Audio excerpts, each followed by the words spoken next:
Bonjour à tous. Parmi la grande famille des SUV Mercedes qui compte quand même 8 membres, le GLA c'est le plus petit. Il fait quand même 4,41 m de long, à quelques centimètres du 3008. Et cette deuxième génération de GLA qui a été lancée début 2020, elle est beaucoup plus haute que sa devancière. Le premier GLA, souvenez-vous, en fait c'était une espèce de classe A un petit peu rehaussée qui faisait 1,49 m de haut, alors que cette deuxième génération est vraiment plus typée SUV, elle fait 1,61 m de haut, c'est-à-dire 12 cm de plus, c'est énorme.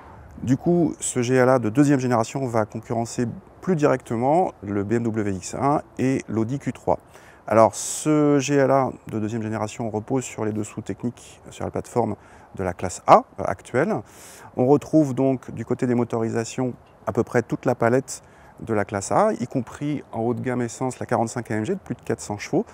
Côté diesel, ça part du 180D et nous, on a le diesel le plus puissant, le 220D, qui fait 190 chevaux, qui est uniquement livré avec la transmission intégrale 4MATIC et associé obligatoirement à la finition AMG Line. À l'intérieur, on retrouve logiquement une planche de bord très proche de celle de la classe A, avec notamment la grande dalle numérique comprenant le combiné d'instruments et l'écran central tactile de plus de 10 pouces, typique des Mercedes récentes. L'ensemble est flatteur, mais il faut un temps d'adaptation avant de se familiariser avec l'ergonomie. Plusieurs fonctions sont accessibles directement via l'écran central ou le touchpad du bas de la console centrale, ou encore via les mini touchpads sur le volant. Le combiné est bien sûr personnalisable et on retrouve l'excellente commande vocale de la classe A qui se déclenche avec et Mercedes. À l'arrière, on trouve une banquette coulissante, mais elle est en option à 450 €. Reculée à fond, elle permet une habitabilité tout à fait correcte pour deux adultes, même assez grands, équivalente à celle du BMW X1. Pour le coffre, en revanche, c'est un peu la douche froide selon nos mesures, avec seulement 393 décimètres cubes banquette reculée. C'est 100 décimètres cubes de moins que les X1 ou Q3, et même les versions hybrides rechargeables des X1 ou 3008 offrent plus de volume, décevant de la part de ce GLA. Au volant de ce GLA, commençons par préciser qu'on a des roues de 20 pouces et une suspension pilotée, le tout étant optionnel puisque sur le GLA AMG Line normalement c'est du 19 pouces. Et dans cette configuration, alors malgré les roues de 20 pouces, on a un bon niveau de confort quand on a la suspension en mode confort, mais il y a quelques mouvements de caisse indésirables, notamment sur route, donc passer en sport, et là ça devient tout de suite plus agréable, plus dynamique, logiquement. On précise toutefois que si on doit comparer, le BMW X1 reste plus dynamique, plus agréable à conduire au niveau châssis. Du côté du moteur, on est donc avec le moteur 220D de 190 chevaux.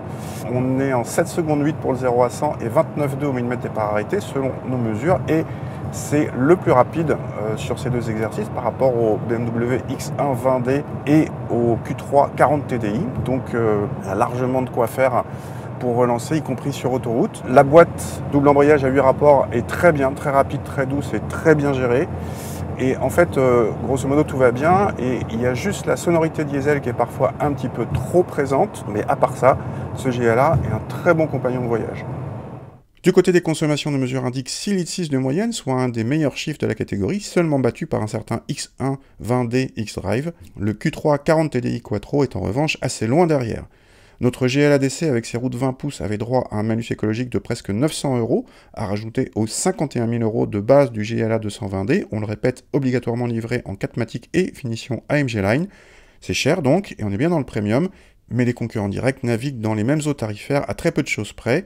En entrée de gamme diesel, le GLA 200D de 150 chevaux en 2 roues motrices et finition Progressive Line commence à 42 800 €.